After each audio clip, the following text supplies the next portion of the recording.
Hello दोस्तों, आप लोगों का स्वागत है हमारे यूट्यूब चैनल रावल कॉन्सेप्ट में। आज हम पढ़ेंगे मध्यपुरा पाषाण काल के विषय में। क्या पढ़ेंगे? मध्यपुरा पाषाण काल के विषय में पढ़ेंगे। हमारा जो हो चुका था निम्नपुरा पाषाण काल में, पुरा पाषाण काल में निम्नपुरा पाषाण काल हो चुका है हमारा। आज हम पढ़ेंगे मध्यपुरा पाषाण काल के विषय में। ठीक है। एक ये वीडियो बनेगी, इसके बाद एक और वीडियो बनेगी जो मुख्य स्थल होंगे। मध्यपुरा पाषाण काल आपका समाप्त हो जाएगा। ठीक है। उसके बाद उच्चपुरा पाषाण काल पढ़ेंगे, लगभग उसमें भी 2 से 3 वीडियो में समाप्त हो जाएगा। निम्नपुरा पाषाण काल लंबा था अपेक्षाकृत इन दोनों कालों के, तो वो खत्म हो जाएगा। ठीक है। तो देखो, जैसे कि काल में आपको पहले भी जब मैंने इतिहास का वर्गीकरण करा था, उसके बाद फिर जब मैंने पाषाण काल वगैरह का वर्गीकरण करा था सब बता चुका था, लेकिन हर एक काल के साथ साथ हम पढ़ते हुए चलेंगे। देखो, इसका जो समय है जो लगभग माना जाता है 9 लाख ईसा पूर्व से 40,000 ईसा पूर्व, याद कर रखने योग्य चीज है ये। ठीक है। देखो, ये कॉन्सेप्चुअल चीज हो गई। तापमान में भारी कमी जो निम्नपुरा पाषाण काल पड़ा था उसमें तापमान कैसा था? उसमें तापमान कैसा था? 1 मिनट रुकना, है ना। हाँ, उसमें तापमान कैसा था आप सभी को पता है। मैंने आपको कई बार बताया था कि उसमें तापमान, जब हमने उसका उल्लेख करा था, पहलगांव नामक स्थान का उल्लेख करा था, तो मैंने बताया था कि भाई पहलगाम से जो कुल्हाड़ी मिली है वहां एक ही कुल्हाड़ी मिली, अधिकतर साक्ष्य में नहीं मिले। क्यों नहीं मिले? क्योंकि उस समय वहां का तापमान बहुत ज्यादा ठंडा हुआ करता था। कहाँ का? निम्नपुरा पाषाण काल का। जब निम्नपुरा पाषाण काल का तापमान बहुत ज्यादा ठंडा था, तो वो कुल्हाड़ी तो हिमालय जैसे ठंडे क्षेत्र में मिलती है, ठीक है, जो कि ऑलरेडी इतना ठंडा आज भी है। तो उस समय जब ठंडा काल रहा ही रहा होगा तो कितना ठंडा रहा होगा। ठीक है। तो उस काल की अपेक्षा इस काल में क्या आया? ठीक है, भारी कमी आई। किसमें? तापमान में। जब तापमान में भारी कमी आई तो उनकी जो प्रौद्योगिकी थी, टेक्नोलॉजी थी और जो औजार थे, उनकी किस्मों में भी प्रौद्योगिकी में भी परिवर्तन आ गया। जो औजारों की किस्में थी उसमें भी परिवर्तन आ गया। ठीक है। उन्होंने अपने भाई जब तापमान में परिवर्तन हुआ तो नए नए जानवर भी आए होंगे, नए प्रकार के जानवरों का विकास हुआ होगा। तो अब सडन चेंज नहीं होगा कि अचानक भाई जाड़े एकदम गर्मी आ गई, ऐसा नहीं। जैसे आजकल हमारा ऋतु परिवर्तन होता है, ये भी धीरे धीरे ही होता है। ठीक है। लेकिन वो जो तापमान में परिवर्तन हमने देखा, ठीक है, वो भी धीरे धीरे ही रहा होगा। ठीक है।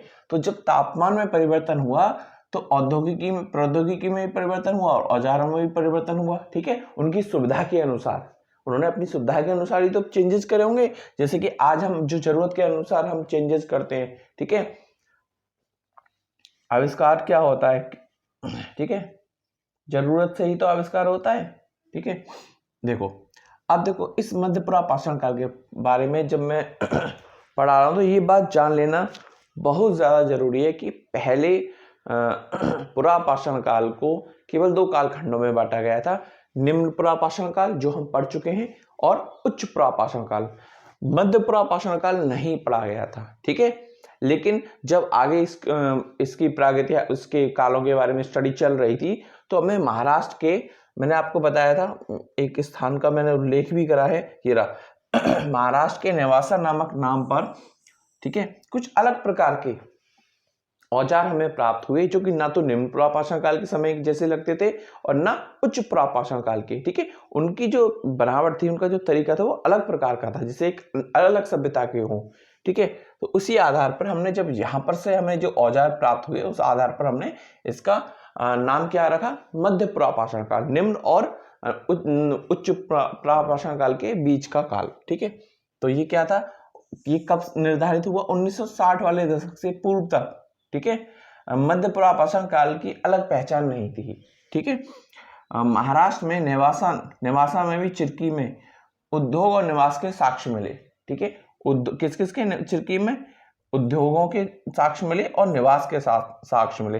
अब उद्योग का मतलब क्या होता था? उद्योग का मतलब वही होता था, ये सब चीजें बनाई जाती थी।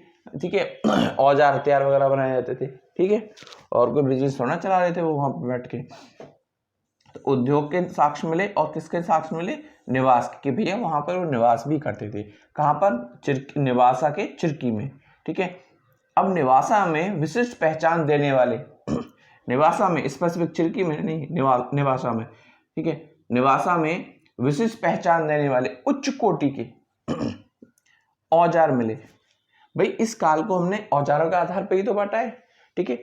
उसमें भी यहाँ स्पेसिफिक बोल रहा है कि भाई जो औजार मिले हैं वो बहुत ही उच्च कोटि के हैं। इसके काल के अकॉर्डिंग जो भी औजार थे, जो सबसे बेस्ट औजार थे, उच्च कोटि वाले मिले हैं, ठीक है। अब इस काल में किस जो औजार वगैरह जो निर्माण होता था, तो ये क्वेश्चन बहुत ही आता है, ऐसे टाइप की क्वेश्चन आपको सभी प्रकार के औजारों के जो जो पत्थर होते थे वो याद रखने पड़ेंगे। जैसे कि जैस्पर यहाँ पे हो रहा है, चर्ट यहाँ पे हो रहा है, और ये फ्लिंट यहाँ पे हो रहा है, ठीक है। तो तीन विशेष प्रकार के पत्थरों का उपयोग यहाँ पर हो रहा है, ठीक है। तीन विशेष प्रकार के पत्थरों का यहाँ पे उपयोग हो रहा है, ठीक है। कहां तक हो गया? हाँ, पत्थर तक हो गया। अब इसके विषय में थोड़ा सा और देखते हैं। जो उद्योग थे वो सल्क से बनी धातुओं का होता था। जो उनकी प्रधानता होती थी वो किससे संबंधित होती थी? सल्क से बनी धातुओं का, ठीक है।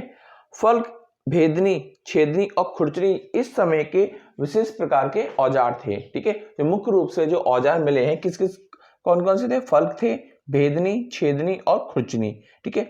फल्कों की अधिकता के कारण यहाँ पे अधिकतर कौन से हमें औजार मिले? फल्क की अधिकता मिली है, तो इसी आधार पर इसको फल्क संस्कृति के नाम से भी जाना जाता है। फल्क को समझ लेते हैं, फल्क क्या होता है। फल्क पढ़ तो लिया। फल्क एक प्रकार का क्या है? औजार है, ठीक है, जिसमें पत्थर तोड़कर बनाया जाता है, जिसमें पत्थरों को तोड़कर उनको जोड़कर फिर बनाया जाता है, ठीक है। ठीक है, आगे देख लेते हैं। अब ये औजार जो हमने पढ़े इनको जरा देख लेते हैं, इनमें अंतर क्या क्या होता है, ठीक है। जैसे कि खुरचनी, खुरचनी क्या है? एक ब्लेड है, ठीक है, ब्लेड है, ठीक है। और ये इसका उपयोग क्या है? छाल एवं खाल का के प्रयोग में आता था, छीलने की, ठीक है, छीलने के, छाल और खाल को छीलने के, खुरचने के, जैसा नाम है ना, खुरचना, ठीक है, वही काम था इसका, ठीक है, खुरचने की, ठीक है। किनारा कैसा होता था? धारदार होता था। ब्लेड तो भैया किनारा तो धारदार होगा ही होगा, ठीक है। भेदनी को देख लेते हैं, कोई याद रखने मुख्य औजार, ठीक है। मध्य पुरापाषाण काल के मुख्य औजार कौन कौन से हैं? खुरचनी है, भेदनी है और तक्षणी है, ठीक है। और इसमें जो डिफरेंसेस मैंने बताए इनकी क्या क्या विशेषता रही है, ठीक है, वो सब आपको याद रखना है। भेदनी दोनों तरफ नुकीली, जैसे कि बहुत सिंपल है, ये तो याद ही रहेगा हमेशा। जैसे कि ये मार्कर है, इधर भी शार्प कर दिया है, इधर भी शार्प कर दिया है, ठीक है, भाले की तरह, इधर से भी मारो, इधर से भी मारो, ठीक है। तो ये भेदनी हो गई। दोनों तरफ नुकीला और पतला हुआ करता था, शार्प हुआ करता था, जैसे कि मुट्ठी वगैरह में वो आ जाए, ठीक है। तक्षणी, तक्षणी क्या होता है? ये भी ब्लेड होते थे, लेकिन इससे थोड़ा सा डिफरेंट है, ब्लेड के समान, ठीक है।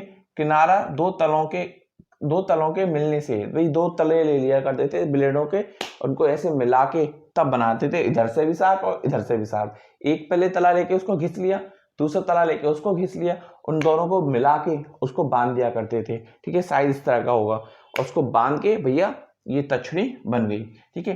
किनारे दो तलों के मिलने से, ठीक है। काम क्या था इनका?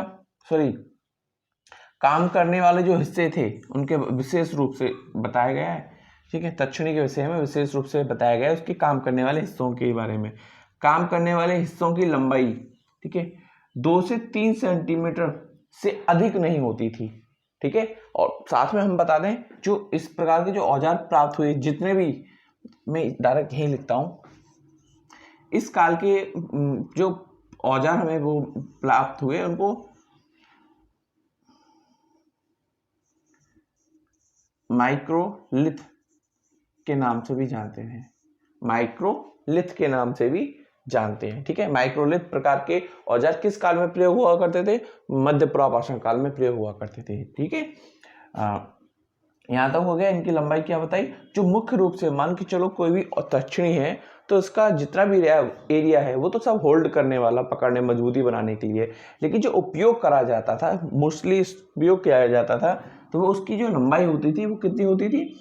2 से 3 सेंटीमीटर से अधिक नहीं होती थी। जो भी यूज में आता था वो 2 से 3 सेंटीमीटर से अधिक नहीं होता था, ठीक है। अब ये काम किस में आता था? ये काम मतलब किस काम में आता था, ठीक है।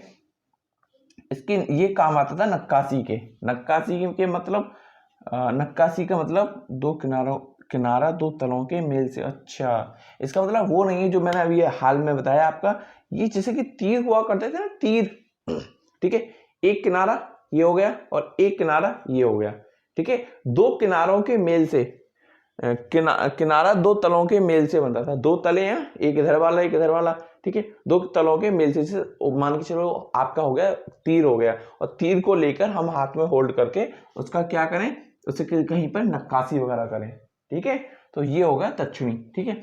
जैसे कि नक्काशी जो होती थी, एक तो उसके लिए किस किस पर होती थी, वो होती थी हड्डियों पर होती थी और दीवारों पर होती थी। दीवार हमारी ऐसी दीवारें और ये ऐसी दीवारें नहीं, ठीक है, जो गुफाओं की जो दीवारें हुआ करती थी, ठीक है, तो स्पेसिफिक मैंने लिख दिया है गुफा की दीवारों पर, ठीक है। लेकिन गुफा की दीवारों और हड्डी वगैरह जहां पर भी होती थी, उनमें एक चीज देखते थे, वो नक्काशी उन पर क्या करते थे, जो मुलायम हो, अगर पत्थर पे जो कर रहे हैं, सॉरी हड्डी वगैरह के बारे में नहीं, पत्थरों, अगर वो पत्थरों पे नक्काशी कर रहे हैं तो वो पत्थरों में ये दिखते थे ज्यादा हार्ड तो नहीं है, ठीक है, पत्थर ज्यादा हार्ड तो नहीं है, तो वो कैसे पत्थरों पर करते थे, मुलायम पत्थरों पर करते थे, ठीक है। तो देखो भाई, इसके बारे में मध्य पुरापाषाण काल के बारे में जो भी आपके फैक्ट थे या कॉन्सेप्ट थे वो क्लियर हो चुके हैं। अगर इसके बाद भी आपको कोई डाउट रहता है तो कमेंट बॉक्स में लिख देना, नहीं लिखोगे तो समझूंगा मैं आपको कोई डाउट नहीं है, ठीक है। तो आज के बारे में इंट्रोडक्शन खत्म हो गया। कुछ स्थान है जैसे राजस्थान महाराष्ट्र, उसके बारे में हम औजार के बारे में पढ़ेंगे। बाकी जो स्थान रह जाते हैं, स्पेसिफिक ये नहीं बताएगा कि यहाँ कौन सा स्थान पाया जाता है, नहीं। अब जो हम पढ़ेंगे छोटा वीडियो इसलिए बनेगा क्योंकि वहां पर ये बताया गया है कि मध्य पुरापाषाण काल से संबंधित स्थान कौन कौन से हैं, ठीक है, किस किस राज्य में कौन कौन से स्थान पाए गए हैं, ठीक है। तो आज की वीडियो इतनी रहेगी। Thank you for watching.